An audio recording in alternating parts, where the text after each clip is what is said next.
네, 이 시간 함께 나눌 하나님의 말씀 디모데후서 1장 3절에서 5절 말씀입니다. 디모데후서 1장 3절에서 5절 말씀입니다. 디모데후서 1장 3절에서 5절 말씀, 신약성경 342페이지에 있습니다. 제가 봉독하겠습니다. 내가 밤낮 간구하는 가운데 쉬지 않고 너를 생각하여 청결한 양심으로 조상적부터 섬겨오는 하나님께 감사하고 내 눈물을 생각하여 너 보기를 원함은 내 기쁨이 가득하게 하려 함이니 이는 내 속에 거짓이 없는 믿음이 있음을 생각함이라. 이 믿음은 먼저 내 외조모 로이스와 내 어머니 유니게 속에 있더니 내 속에도 있는 줄을 확신하노라. 아멘. 기도하겠습니다. 거룩하시고 존귀하신 주님, 참으로 감사를 드립니다. 또 주의 날 함께 예배하며 그 기쁨 속에 또 3일을 살았건만 또 그것 가운데 또 많은 죄악 속에서 주의 말씀에 불순종하여 살아왔던 우리의 모습을 되돌아보며 이 시간 육은 지쳐 있을지라도 영을 회복하고자 주님 앞에 나아가오니 주의 성령께서 우리의 마음을 이루하시고 주의 말씀을 통하여서 힘을 얻고 나머지 또한 3일을 살아낼 수 있는 힘을 얻고자 이 시간 하나님 함께 나아갈 때 우리 가운데 은혜를 부어 주시옵소서. 함께 하실 주님을 찬양하며 우리 주 예수 그리스도 이름으로 기도 올려옵나이다. 아멘. 네. 디모데의 이름은 성경을 봐도 상당히 많이 이제 등장하는 것을 보게 돼요. 바울의 사역이 이루어지는 곳마다 그곳에 이제 디모데의 이제 손길이 항상 함께했는데 사도행전에 상당히 많이 등장을 하죠. 그리고 또 이제 편지를 직접 들고 간 또 장본인이 됐던 교회의 이름들이 또 특별히 고린도 교회, 다음에 데살로니가 교회, 그리고 이제 갈라디아 교회는 특별히 그 이름이 등장을 하진 않지만 이 디모데가 살았던 지역이기도 합니다. 이제 갈라디아 넓은 큰 하나의 도와 같은 전라남도 이렇게 하는 부르시 갈라디아 한 특별한 지역, 거기 안에 이제 루스드라, 이고니온 이제 이런 작은 성들이 있었는데 거기에서 이제 루스드라라는 성에서 바울이 전한 복음을 듣고 이제 디모데는 거기에서 예수 그리스도를 만나게 되죠. 그래서 그때부터 영적인 아들이 되었기 때문에 또 갈라디아 교회는 특별한 교회이기도 하죠.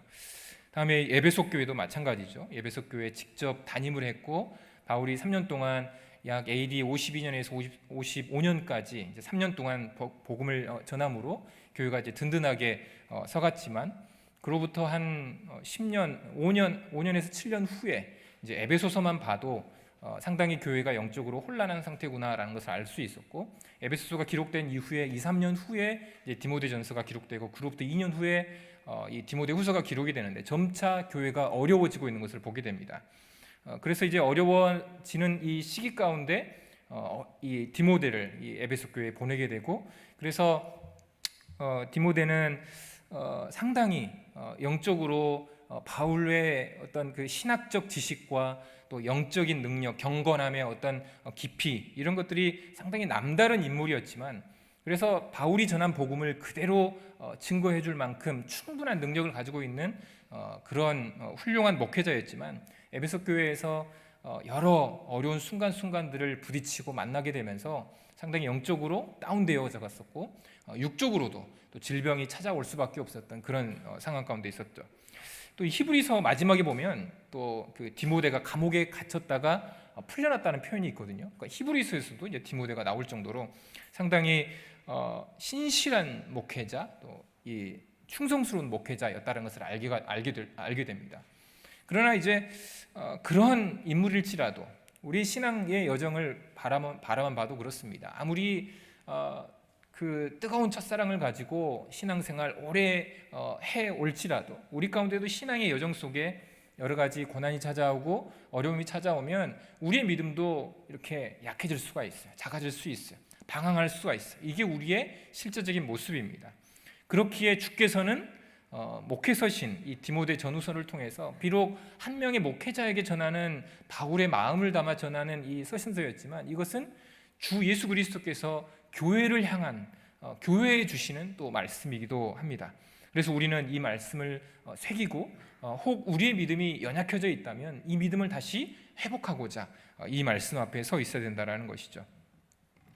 그래서 이제 이렇게 연약해져 있는 디모데에게 이제 1절에서 말을 하죠. 하나님의 뜻으로 바울 내가 사도로 입었는데 너도 그렇게 사도로 이 사도는 아니지만 하나님의 뜻으로 하나님의 부르심 속에 순종하여 나온 자야. 오랜 시간 동안 이러한 목회 현장 속에서 힘들었지. 그러나 그것 또한 하나님의 뜻이니 이것을 감당해내며 이겨낼 수 있을까라고 권면의 말로 이제 시작을 하고 있습니다. 다음에 이제 2절에서는 사랑하는 아들 디모데에게 편지하노니 하면서 너에게 은혜와 긍휼과 평강이 내게 있을지어다 이렇게 또 말을 해주고 있어요. 그러면서 이제 2절의 말씀은 특별히 우리에게 첫사랑을 기억하는 그러한 말씀은 아니지만 전체적인 맥락상 디모데후서 서두의 이 맥락상 과거형으로 기록이 되어 있어요. 과거형으로 기록이 되어 있기 때문에 그런 맥락에 비추어 2절을 해석하게 되면 디모데가 옛 과거에 1차 전도여행과 2차 전도여행 중에 바울을 통해서 복음을 듣고 그곳에서 약 15살 정도 되는 그 청소년이 예수 그리스도를 만나게 되고 그리고 약 한 5년 후에 한 20살 정도 됐을 때 루스드라와 이고니온 더베에 자신의 이름이 많은 사람들에게 알려질 정도로 믿음이 그만큼 자라갔던 것이죠. 그래서 그때 이제 그 시기에 바울의 복음을 듣고 예수 그리스도를 영접하여 바울의 영적 아들이 되어졌는데 우리가 예수 그리스도를 만나는 그 자리에 항상 있는 것이 뭐냐면 은혜와 이 평강과 긍휼이 찾아온다라는 것이죠. 전적으로 부패하여 그 어떤 누구도 우리에게 손 내미지 않았지만 오직 우리 주 예수 그리스도의 어떤 자격도 없고 어떤 그 은혜를 입을 뭔가 무상으로 무료로 뭔가를 받을 수 있는 그런 자격을 가지고 있는 자는 결코 아니지만 전적인 하나님의 은혜 속에서 창세 이전부터 계획하신 그 하나님의 계획 속에서 우리 이름을 이 성경책에 기록해 놓은 하나님의 그 계획하심 속에 특별한 시간에 그 특별한 하나님의 은혜를 통해 우리가 죄로부터 구원함을 받을 수 있게끔 해주신 이 구원 사역, 이것이 바로 하나님의 특별한 은혜인 것이죠. 예수 그리스도를 만나는 자리에 항상 은혜가 있습니다. 그리고 긍휼이 있습니다. 이것은 하나님의 무한하신 사랑과 자비를 의미하는 것인데 그 어떤 것으로부터 끊어낼 수 없는 하나님의 사랑이 우리가 예수 그리스도를 만나는 그곳에 있다라는 것이죠. 그리고 평강이 있습니다. 평강이라는 말은 이 세상이 누릴 수 없는 항상 사단의 권세 아래에 있었기에 허무함과 불안함과 걱정과 염려 속에서 살아가는 우리의 인생들이었는데 그곳에서 오직 하나님께서만이 주실 수 있는 그 평안함, 그 평화, 샬롬이 그곳 가운데 있게 된다라는 것이죠. 가끔씩 기도할 때 우리가 이제 경험하는 것은 이 자리를 떠나고 싶지 않다. 하나님을 만나는 이 자리가 너무나도 좋다. 마치 마태복음 17장에서 베드로가 예수께 이야기하듯이 이곳에 장막을 지어서 주님과 영원히 함께하고 싶습니다. 주님과 함께 누릴 수 있는 은혜와 긍휼과 평강이 그 자리에 있기에 결코 그 자리를 떠나고 싶지 않았던 것이죠. 그래서 바울은 디모데에게 네가 나의 영적 아들이 되었던 그 시기에 있었던 은혜와 긍휼과 평강을 다시 회복하여 그 첫사랑의 그 뜨거운 마음을 가지고 이제 주의 일을 잘 감당해낼 수 있지 않겠느냐라고 디모데에게 이제 2절 말씀을 통해서 이제 고면하고 있는 것이죠. 그리고 이제 3절부터 5절의 말씀을 통해서 이제 기도하고 있는 장면이 나오는데 과연 무엇을 회복하기 위해서 기도를 하고 있을까? 그것을 이제 먼저 보면 우리 1장 6절 한번 볼까요? 6절 말씀 한번 읽어보겠습니다. 1장 6절 시작. 그러므로 내가 나의 안수함으로 내 속에 있는 하나님의 은사를 다시 불릴 듯 하게 하기 위하여 너로 생각나게 하노니. 지금 바울이 디모데에게 이 회복하고자 하는 것이 무엇인지를 알려줘요. 하나님의 은사를 다시 불릴 듯 하게 한다라는 거예요. 특별히 디모데에게 가지고 있었던 하나님의 은사는 가르치는 은사였어요. 이 바울이 적어준 이 서신서를 들고 어디든 가서 어느 교회든 가서 그곳에서 잘 가르쳤어요. 바울의 이 신학, 오직 예수 그리스도를 믿음으로 말미암아 구원을 얻는 이 신칭의 이 신학, 이것을 아주 깊이 있게 부활의 신앙과 함께 예수 그리스도의 이 고난과 이 모든 것들을 아주 자세하게 잘 가르칠 수 있는 그런 은사를 갖고 있었던 것이죠. 다시 한번 이 가르치는 은사를 회복하고자 하는 것이 바울의 의도였던 것입니다. 그리고 9절 말씀 한번 읽어보겠습니다. 9절 시작. 하나님이 우리를 구원하사 거룩하신 소명으로 부르심은 우리의 행위대로 하심이 아니요 오직 자기의 뜻과 영원전부터 그리스도 예수 안에서 우리에게 주신 은혜대로 하심이라. 이제 그 소명, 그 부르심을 다시 회복하고자 하는 거예요. 디모데 이제 30살 된 이 젊은 목회자, 그 하나님의 부르심을 의심할 수밖에 없는 이런 침체된 상황 속에서 육신의 질병, 영적인 아픔, 이러한 두려움, 걱정, 근심, 우울감에 빠져서 힘들어 지쳐있는 그에게 이제 다시 한번 일으켜 세워줄 수 있는 것은 자신의 부르심이라는 것이죠. 소명입니다. 왜 이 땅 자기를 부르셨는지, 왜 에베소서에 자기가 갈 수밖에 없었는지, 그것은 모두 다 부르심으로부터, 소명으로부터 시작이 되어집니다. 우리가 있는 그곳에서 감당해야 될 일들, 주께서 왜 나를 이곳에 보내셨는지, 비록 어렵고 힘들지만 그곳에서 주께서 부르신 그 소명이 있기에, 부르심이 있기에 우리 각자 영역 속에서 우리는 삶을 살아내고 있어요. 그런데 이 부르심에 대한 소명이 불명확해질 때 우리는 되게 하나님을 의심할 수가 있습니다. 내가 여기 와 있지? 이런 그 의심과 불안과 걱정 속에서 빨리 도망가고 싶은 거죠. 하나님의 어떤 부르심, 그것들을 생각하지 못하고요. 그리고 10절 말씀 한번 읽어보겠습니다. 10절 시작. 이제는 우리 구주 그리스도 예수의 나타나심으로 말미암아 나타났으니 그는 사망을 피하시고 복음으로써 생명과 썩지 아니할 것을 드러내신지라. 이제 9절 중반부터 이제 10절에서 우리에게 말해주고 있는 것은 과연 복음이라는 게 무엇이냐, 아주 함축적으로 9절과 10절에서 이렇게 말해주고 있는데, 그 복음의 의미가 무엇이냐, 바로 이러한 것들을 회복하고자 하나님의 은사와 소명, 그리고 복음에 대한 깊은 의미, 그런 것들을 다시 깨닫게 하고자 바울은 이렇게 권면하고 위로하며 이 서신서의 시작을 하고 있는 것이죠. 그러면서 이제 기도하고 있습니다. 우리 3절 말씀 읽겠습니다. 1장 3절 말씀 같이 읽겠습니다. 시작. 내가 밤낮 간구하는 가운데 쉬지 않고 너를 생각하여 청결한 양심으로 조상적부터 섬겨오는 하나님께 감사하고. 여기서 밤낮 간구하는 가운데 쉬지 않고 말하고 있습니다. 간구하고 있어요. 기도하고 있다라는 것이죠. 여기서 이제 밤낮 간구한다라는 그 의미 속에 이렇게 밤낮 간구했으니까 우리도 밤낮 쉬지 않고 기도해야 되는구나, 이런 의미가 아니죠. 주님 앞에 어떤 기도에 대한 소망하는 마음을 가지고 주 옆에 나아가고자 애쓰고자 하는 바울의 그 중심, 그것을 나타내고 있는 것이지 24시간 기도하라는 뜻이 결코 아닙니다. 쉬지도 않고. 그래서 이제 요즘에 이단이라고 말할 수는 없지만 저희 교단 같은 경우는 좀 거리를 돌아 이렇게 말하고 있는 그런 단체들이 24시간 기도 운동, 아이압이라는 그런 단체가 있고 인토쿱이라는 단체에서 또 24시간 기도 운동하고 있는데, 사실 그런 의미가 아니죠. 그렇게 기도하고자 주 앞에 나가고자 하는 그러한 열심, 주님을 더욱더 사모하며 기도하고 이렇게 살아내고자 하는 그러한 열심을 의미하고 있다는 것입니다. 아무튼 거기에서 밤낮 디모데를 향하여 생각하며 기도하고 있다고 이야기하고 있어요. 3절에 보니까 디모데를 생각하고 있어요.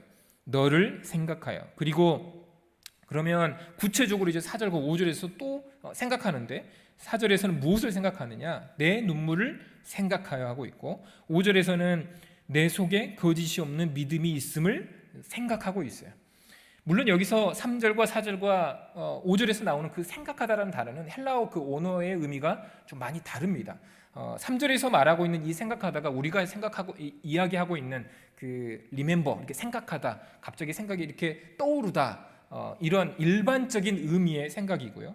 4절에서 말하고 있는 이 생각은 어떤 의지적으로 불러내는 거예요. 소환하는 거예요. 내가 그때가 너무 좋았는데, 그 과거형입니다. 그때 그 시간을 의지적으로 소원하면서 그때 뭔가를 이렇게 꺼집어내서 그것을 꺼집어낼 때 그것이 마치 내 안에 기분이 좋아지니까 그 소원하는 마음을 가지고 소환하는 그러한 그 단어로서의 어떤 생각이고요.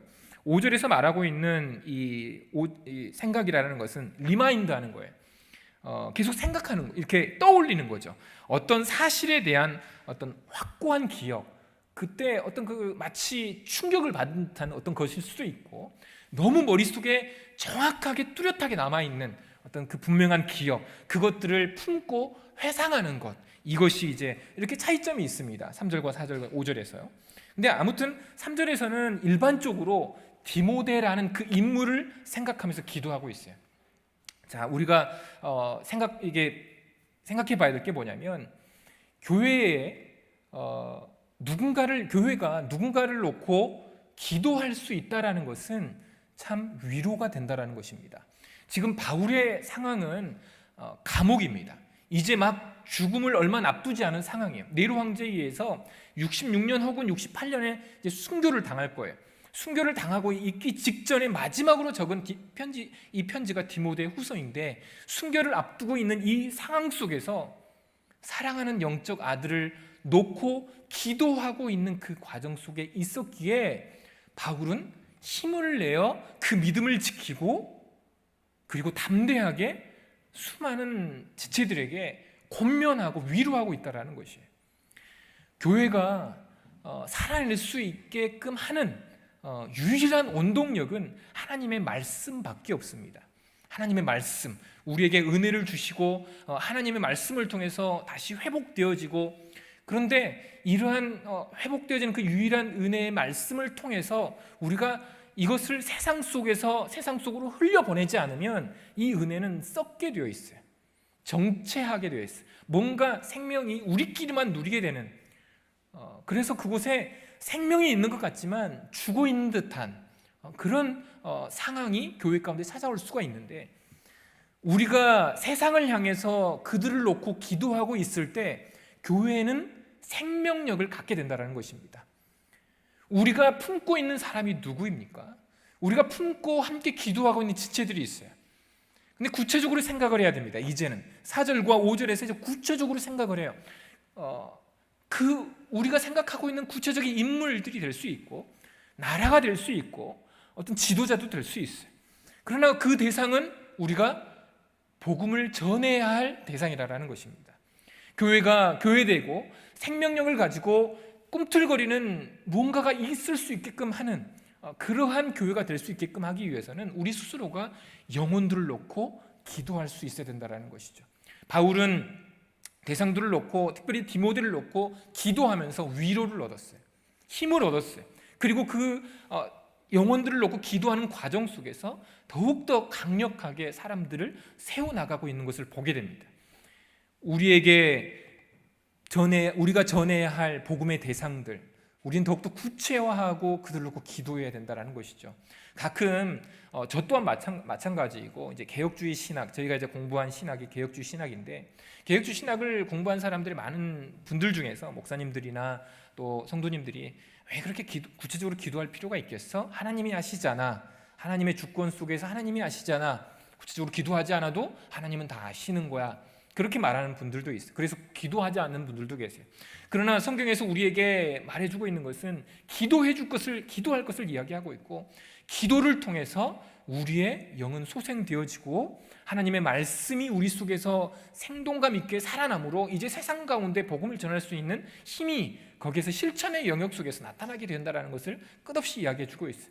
우리가 복음을 전해야 할 대상들이 있습니다. 우리는 그들을 놓고 기도해야 됩니다. 교회가 그들을 놓고 기도하고 간절히 사모하며 나아갈 때 교회는 우리의 기도를 통하여 하나님께서 일하실 것이고, 그리고 그 과정 속에서 무너져 있는 사람들이, 외로워하고 있는 이들이 우리의 기도를 통해서 다시 회복이 되어진다라는 것입니다. 그런데 이제 구체적으로 바울은 무엇을 생각하며 기도하고 있는가? 이제 4절과 5절에서 이야기해주고 있는 두 가지를 놓고 특별히 기억하고 생각하면서 이것을 이제 기도하면서 디모데에게 이것을 다시 회복할 것을 요청하고 있는 것처럼 보여져요. 4절 말씀 읽어보겠습니다. 4절 시작. 내 눈물을 생각하여 너 보기를 원함은 내 기쁨이 가득하게 하려 함이니. 지금 여기서 이제 생각하다, 이 단어는 과거의 어느 한 시점이에요. 과거의 어느 한 시점, 과거 시제로 기록되어 있어서 그 과거의 어느 한 시점인데, 이게 마음속에 아주 선명하게 자리 잡고 있었던 거예요. 그때가 이제 눈물을 흘리는 장면이었던 것 같아요. 눈물을 흘리는 그 장면이 아주 바울의 그 인상 속에 아주 선명하게 기억이 남아있어요. 과거의 한 시점에. 근데 여기서 눈물이라는 단어도 아주 강렬한 슬픔을 의미합니다. 그러니까 눈물이라는 이 단어의 그 의미 자체가, 헬라 의미 자체가 강렬한 슬픔이었어요. 그러면 이제 이 강렬한 슬픔으로서 표현되고 있는 그 마음속에 아주 각인이 된 그 어떤 것이 과연 무엇이었을까? 이 말씀을 통해서 우리는 알 수는 없어요.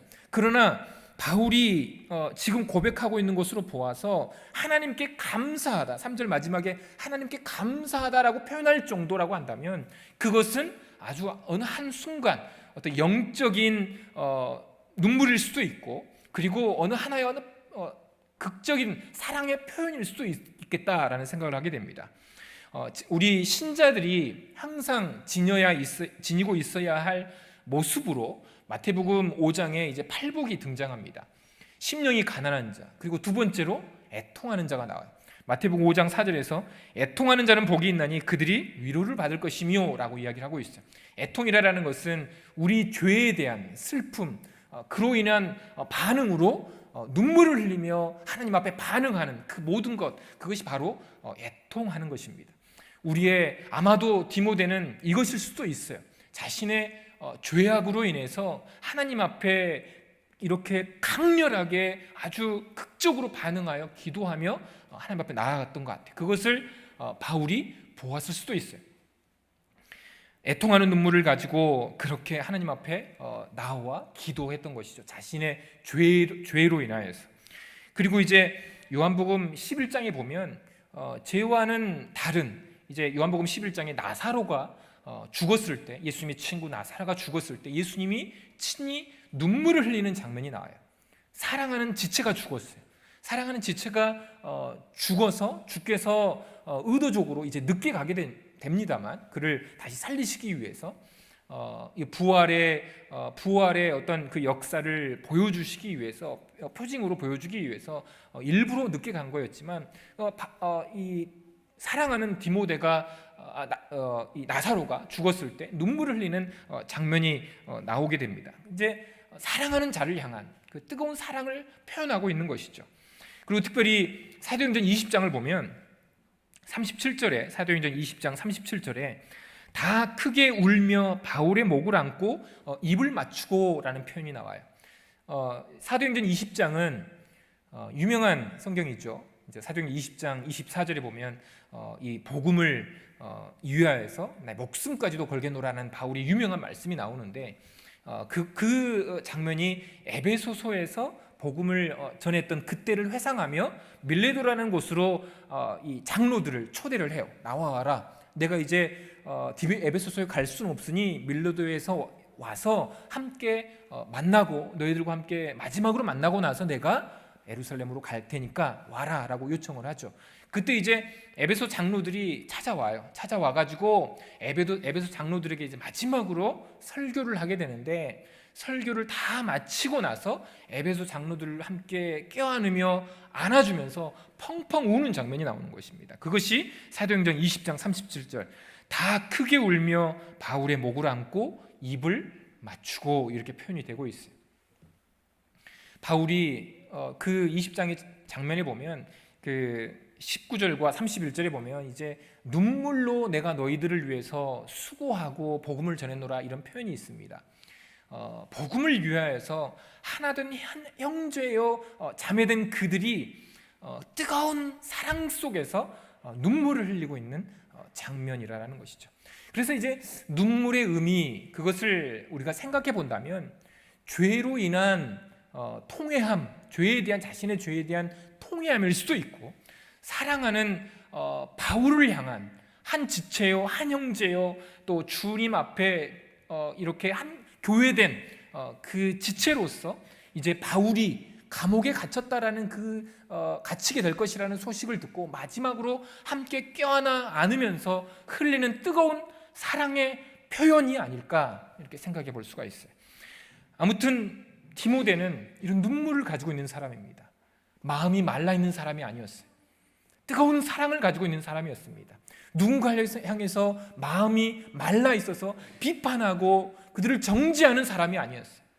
뜨거운 사랑을 가지고 있는, 눈물을 흘려줄 수 있는, 사랑하는 지체가 고통하며 아파하고 있을 때 그 아파하는 지체를 위하여서, 또 이제 앞으로 감옥에 갇힐 바울을 위해서 함께 울어주고 함께 고통을 나누고자 애쓰는 뜨거운 사랑을 가지고 있는 그런 사람이었다라는 것이죠. 지금 하나님께 감사하면서 너에게 이러한 애통의 눈물과 사랑의 뜨거움이 있는 것을 내가 기쁜 마음으로 의지적으로 그때를 회상하고 있는데, 그것이 생각할 때마다 너무 감사하다라고 디모데에게 이야기해 주고 있는 것이죠. 우리가 교회된 우리로서 가져야 할 모습들이 아닐까라는 생각을 해보게 됩니다. 우리는 그 사랑을 잃어버릴 때가 많아요. 애통의 눈물을 잃어버릴 때가 많아요. 우리가 주 예수 그리스도 안에서 이렇게 바르게 서 있는다고 하지만 그때 그 첫사랑을 잃어버리고 차가운 마음을 가지고 이 땅을 살아갈 때가 많습니다. 그러나 입술로는 그리스도인이라 하며 하나님 앞에 나와 예배를 드릴 때가 있습니다. 여전히 마음은 차가워요. 그곳에 어떤 뜨거움도 없이, 주님을 향한 열심도 없이, 하나님의 말씀에 대한 반응도 없이 그렇게 미지근하게 살아갈 때가 참으로 많습니다. 그래서 요한계시록에서는 잡든지 덮든지 하라라고 말씀하고 있는 것이죠.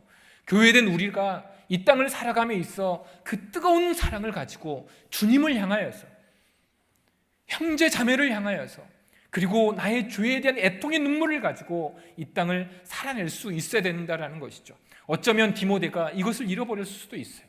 이런 애통의 눈물, 사랑하는 자들을 향한 그 뜨거운 사랑의 마음, 이것들을 잊어버렸다고 생각할 수가 있어요. 왜냐하면 성도들과 함께 다투고 있었거든요.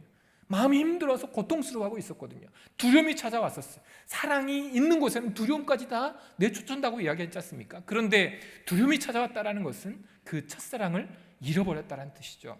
지금 디모데는 그러한 상황 가운데 있었기에 바울은 다시 그때를 회상하고 있는 거예요. 너 그런 사람이야. 넌 뜨거운 눈물을 가지고 있는 사람이야. 넌 뜨거운 사랑을 가지고 있는 사람이야. 너 그때를 생각하니 내가 너무 하나님께 감사해. 우리가 회복되어야 될 바로 그러한 모습이다라는 것입니다. 그리고 5절 말씀 한번 읽어보겠습니다. 5절 같이 읽겠습니다. 시작. 이는 내 속에 거짓이 없는 믿음이 있음을 생각함이라. 이 믿음은 먼저 내 외조모 로이스와 내 어머니 유니게 속에 있더니 내 속에도 있는 줄을 확신하노라. 여기에서 거짓이 없다라는 이 표현이 이제 그 단어 두 개가 이제 합쳐진 건데, 그 아니다라는 하나의 단어와 또 이제 변장하다, 또 위선적이다, 이러한 단어가 이제 합쳐진 거예요. 이게 거짓이 없다라는 단어로 이제 한국어로 번역이 되어 있는데, 다시 말하면 변장하지 않은, 위선적이지 않은 이런 뜻입니다.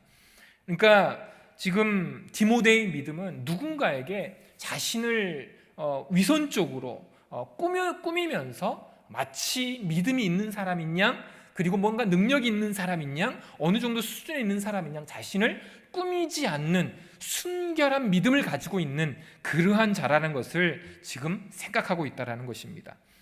고대 헬라 사회에서 이 단어를 되게 이제 연극하는 사람들에게 썼어요. 연극하고 있는 사람들에게 그 연극을 지칭할 때 이 단어를 되게 이제 사용을 했었는데, 디모데는 배우들처럼 자신을 꾸미지 않았어요. 목회자들 중에서도 자신을 꾸미는 사람들이 있습니다.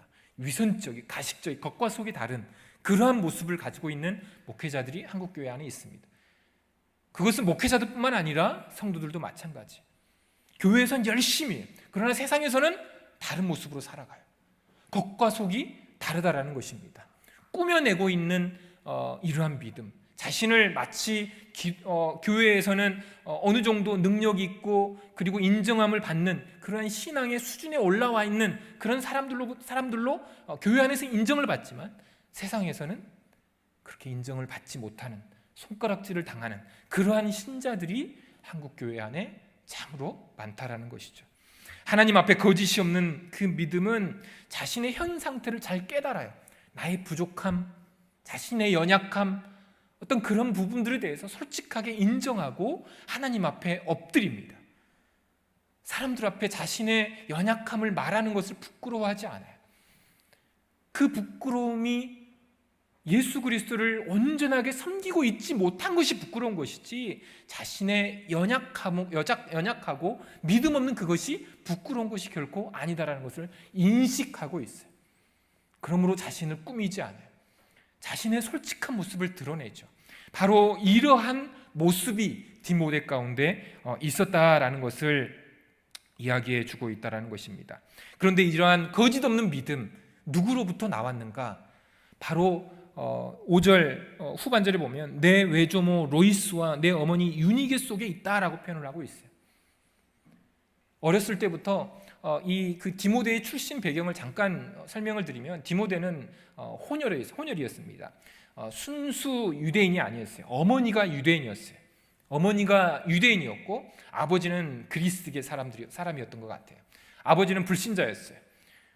그런데 디모데가 어머니의 가르침과 외할머니의 가르침을 통해서 그 순수한 믿음이 생겨났고 자라갈 수 있었고, 그리고 그곳에 바울이 전해준 그 복음, 하나님의 말씀을 통하여서 순수한 믿음, 거짓이 없는 믿음, 자신을 꾸미지 않는 믿음을 가질 수가 있었다라는 것이죠.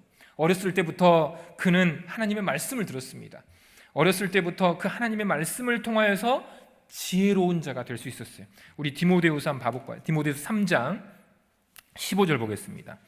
디모데후서 3장 15절 같이 읽겠습니다. 디모데후서 3장 15절 시작. 또 어려서부터 성경을 알았나니 성경은 능히 너로 하여금 그리스도 예수 안에 있는 믿음으로 말미암아 구원에 이르는 지혜가 있게 하느니라. 어려서부터 어머니와 외할머니로부터 끝없이 하나님의 말씀을 듣고 그렇게 자라감으로 순결한 양심, 깨끗한 마음, 그 순결한 믿음을 잘 품어낼 수가 있는 그 그릇이 될 수 있었다라는 것이죠. 그곳에 씨앗이 뿌려졌고, 그리고 그 씨앗이 자라게 되어 하나님의 말씀을 건강하게 전할 수 있는 일꾼으로 성장할 수 있었던 것입니다. 바울은 그때를 회상하며 그 순결한 그 믿음, 그때를 생각하니 너무 기쁜 거예요. 디모데의 그때를 생각하니 너무 기쁜 거예요. 그래서 3절 후반절에서 감사하다, 내가 너를 그렇게 생각하는데 너무 감사하다, 그러면서 기도하고 있는 것이죠. 사랑하는 디모데가 바로 그때 내가 회상하는 그 디모데의 모습, 그것들을 다시 회복할 수 있도록 하나님 도와주십시오. 밤낮 쉬지 않고 우리 사랑하는 영적 아들 디모데를 놓고 기도하고 있다는 것입니다. 우리가 거짓 없는 믿음을 갖고자 사모할지라도 내 의지적으로는 될 수 없습니다. 오직 하나님의 말씀을 바르게 믿고 바르게 듣고 그 믿음이 자라갈 때만이 우리의 믿음이 순결한 믿음으로, 순결한 양심을 가지고 그 말씀을 받아 또한 그릇으로 만들어질 수 있는 것이죠. 로마서 10장 17절에서 이렇게 말씀합니다. 그러므로 믿음은 들음에서 나며 들음은 그리스도의 말씀으로 말미암았느니라 라고 말씀합니다. 순결한 믿음은 하나님의 말씀을 바르게 들음으로써 자라갈 수 있는 것입니다. 순결한 믿음은, 깨끗한 믿음은 세속화되어지고 인간의 생각이 혼합되어진 극히 정치적인 그런 메시지를 통해서 우리의 믿음이 결코 자라갈 수가 없어요. 건강한 교회는 온전한 복음을 들을 때만이 건강한 교회로 만들어질 수가 있는 거예요. 교회가 거룩해질 수 있고 세상을 향하여서 주 예수 그리스도의 복음을 선포할 수 있는 그러한 건강한 교회가 되기 위해서는 바른 복음을 들을 수 있어야 되는 것입니다. 바른 복음을 들을 때만이, 하나님의 말씀을 들을 때만이 그곳에서 바른 믿음을 통하여서 우리는 만들어질 수가 있는 것이죠. 왜 한국 교회가 심각하게 이단으로 인해서, 신천지와 같은 이단으로 인해서 휘청일 수밖에 없습니까? 우리 안에 잘못된 복음을 듣고 있다라는 거예요. 휘청일 수밖에 없는 이유, 그것은 하나님의 말씀을 바르게 전하지도 않았고 성도들 또한 그것을 사모하지도 않고 있어요. 그저 세속적인 복음을 듣고 거기에서 세상 사람들도 전해줄 수 있는 위로의 말 한마디를 듣고자 많은 신자들이 나와 그 시간을 보내고 있어요. 그러나 우리가 들어야 될 것은 죄에 대한 따끔한 말들, 우리가 죄로부터 고통하고 있다는 그 사실을 듣고 그곳에서 회개함으로 나아갈 수 있게끔 도전하는 그 복음의 말씀을 우리가 들어야 된다는 것입니다. 그런데 그 말씀을 듣고 싶어 하지 않아요. 우리의 안에 복음을 들어야 될 텐데 그 말씀을 전해줄 수 있는 목회자도 한국교회 안에 점차 줄어들고 있어요. 하나님의 말씀을 통해서만이, 바른 말씀을 통해서만이 이 교회가 더욱더 건강하게 세워줄 수 있다는 것이죠. 이렇게 우리가 회복되어야 될 것들, 우리가 함께 기도해야 될 것들이 참으로 무수히 많습니다. 세상에 우리가 복음을 전하는 그들을 위해서 기도해야 될 것입니다. 그들을 회상하십시오. 그들을 기억하십시오. 우리가 그들을 위해서 무엇을 기도해야 될지 구체적으로 생각해 보시기 바랍니다. 그리고 그들을 위해서 기억할 때마다 웃음이 나고 기쁨이 나서 하나님께 감사의 고백이 나왔으면 좋겠어요. 그리고 그들에게 눈물이 흐를 수 있도록, 마음이 뜨거운 사랑이 그들 마음속에 흘러갈 수 있도록, 통회하는 죄에 대해서 통회하며 그 죄로 말미암아 마음의 옷을 찢는 눈물을 흘릴 수 있도록 그들을 위해서 또한 이렇게 기도하고, 또한 그들 모두가 다 우리가 대상으로 전해야 될 그들 속에 오직 하나님의 말씀의 씨앗이 그들 가운데 뿌려져서 순결하고 깨끗한 믿음을 그들이 가질 수 있도록 우리 모두가 함께 기도할 수 있어야 될 것입니다. 우리 교회가 하늘 품은 교회가 그러한 교회가 될 수 있도록, 특별히 앞에서 말씀을 전하시는 박성우 목사님을 위해서, 그리고 함께 수고하며 교회를 만들어 나가고 있는 모든 수고하는 앞선 분들을 위해서 특별히 말씀을 바르게 증거할 수 있도록 함께 기도할 수 있는 우리 하늘 품은 교회 모든 성도님 되시기를 주님의 이름으로 바라겠습니다. 기도하겠습니다. 우리 기도하실 때